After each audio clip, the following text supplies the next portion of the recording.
సుబ్రహ్మణ్య షష్ఠి శుభాకాంక్షలండి. మీకు పచ్చిపులుసు తెలుసా? అయినా మీకెందుకు తెలియకుండా ఉంటుంది చెప్పండి. మన తెలుగిళ్ళల్లో పండగ పేరు చెప్తే ఫస్ట్ వండేది ఇదే కదా! దీన్ని అత్తెసర అదేనండి, కొంతమంది పులగం అంటారు కదా! ఈ పులగంలో యేసుకుని, నెయ్యేసుకుని కలుపుకొని తింటే ఉంటుందండి. వేరే లెవెల్ అండి అది. ట్రెడిషనల్ రెసిపీ అంటే ఇదేనేమో! ఇంకెందుకు ఆలస్యం, రెసిపీ నేర్చేసుకుందాం వచ్చేయండి. హాయ్ హలో నమస్తే, వినండి చూడండి ఉల్లాసంగా ఉత్సాహంగా మీ favourite channel Tej లహరా with me, నేను మీ స్వీటీ. ఏంటిది బొగ్గులు రాజేత్నమా? అవునండి, బొగ్గులే రాజేత్నం. పల్లెటూరులో అయితే పొయ్యిలో వేసేసుకోవచ్చండి, ఈజీగా వెలిగిపోతాయి. కానీ ఈ సిటీలో ఉన్నాయి చూసారా, సిటీ వాళ్ళు కష్టాలు అని పెద్ద స్టోరీయే రాసేయచ్చు. ఇంతకీ ఇంత కష్టం ఎందుకు అనుకుంటున్నారేమో. నా కష్టమంతా ఎందుకో కాదండి, వంకాయ కాల్చుదామని. నిప్పుల మీద వంకాయ కాల్చి ఆ వంకాయతో పచ్చి పులుసు చేసుకుందామని. నిప్పుల్లో కాల్చుకుని చేసుకున్న వంటకం టేస్టే వేరండి. ఆ టేస్ట్ కోసం ఏదో ఇంగ్రీడియంట్ యాడ్ చేసేస్తే సరిపోతుంది కదా, ఎందుకు ఇంత కష్టం అనుకుంటున్నారా? నా కష్టం ఎందుకో కాదండి, అలాంటి టేస్ట్ మనం ఏ స్పెషల్ ఇంగ్రీడియంట్ యాడ్ చేసినా దాని టేస్ట్ దాందేనండోయ్. ఈ వంకాయని రొటేట్ చేసుకుంటూ కాల్చుకోండి, ఎందుకంటే ఒకచోటే ఉంటే నల్లగా అయిపోదు. ఈ వంకాయ ఎలా అంటే మెత్తగా అయ్యేదాకా మాత్రం కాల్చుకోవాలి.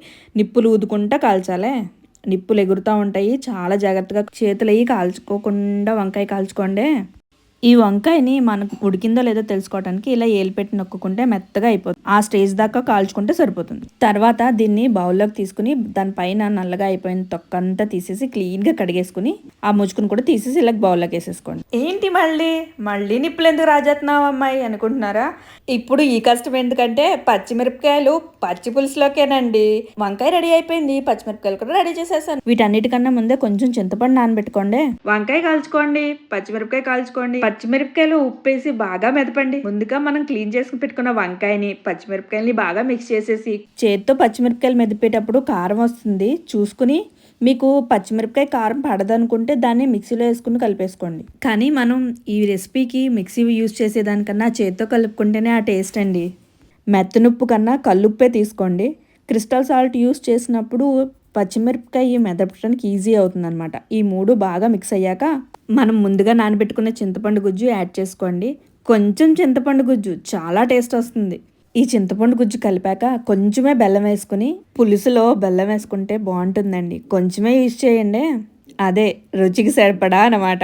ఇక్కడతో మన రెసిపీ రెడీ అయిపోయినట్టే. వితౌట్ ఆనియన్ అయితే, విత్ ఆనియన్ కావాలనుకుంటే మీ టేస్ట్ ఇంకా ఎక్స్ట్రాడినరీ.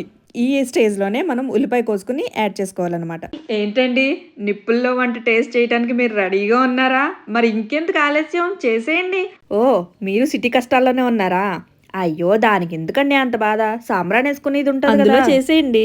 ఫైనల్ గా టేస్ట్ చూసి ఎలా వచ్చిందో కమెంట్ చేయటం మర్చిపోకండి. నచ్చితే మాత్రం మన తేజ్ లహరా ఛానల్ని please like, share and subscribe. Thank you, bye.